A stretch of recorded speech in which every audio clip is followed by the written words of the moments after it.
And it's business know-how too. Right. Once you've bought the business, then your problems really begin, because then you've got to know how to run this thing that you bought, and that's going to be a lot harder than buying it.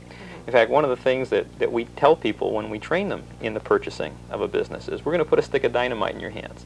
When you're finished, you're going to know how to buy any kind of business, service, wholesale, manufacturing, retail, any business that does 30,000 a year in gross sales or 30 million a year in gross sales. Doesn't matter. The techniques are universal. You're going to be able to buy any business. The problem you're going to have is running it afterwards. And being in business is not for everyone. It takes some very specialized skills to be able to deal with all the multiple problems that you're going to have to face when you own and operate your own business. Well, so you did this without having any other kind of business or collateral to fall back on. Right. Just, of course, you had some business background and knowledge of how to run a business. But each year we see so many small businesses falling and failing. As you know, with your international business network, what do you see as the biggest downfall? Well, there are two main reasons why businesses fail. The biggest single one is lack of management know-how. What happens is a person is enthusiastic, he's got a great idea for going into a business of his own, and without really testing his idea, without doing any kind of a market survey, he just assumes other people are going to want what he has to sell. He charges out there and either makes it or distributes it or sells it in some way, and then he finds out that the market really wasn't there for his product or service. Or he finds that he really didn't know how to run the business. It was a great idea, the public really wanted it, but now he didn't know how to buy right, so he's paying too much for his costs of goods.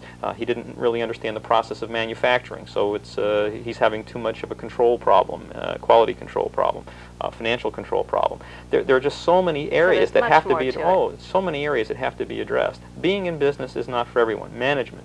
Biggest single reason why businesses fail, lack of good management. Second biggest reason is lack of capital. Now, for most people, when they go into business, they usually go in with their life savings, you know, $10, $20, $30, $50,000 that they've saved up over years. They've borrowed money from Aunt Tilly, Uncle Harry, their kids, their parents. I mean, everybody's money is in the business. But what happens is when people go in and start a business, they have no concept of how much money it's going to take to really start that company from scratch. Because when you first go into business, nobody gives you credit.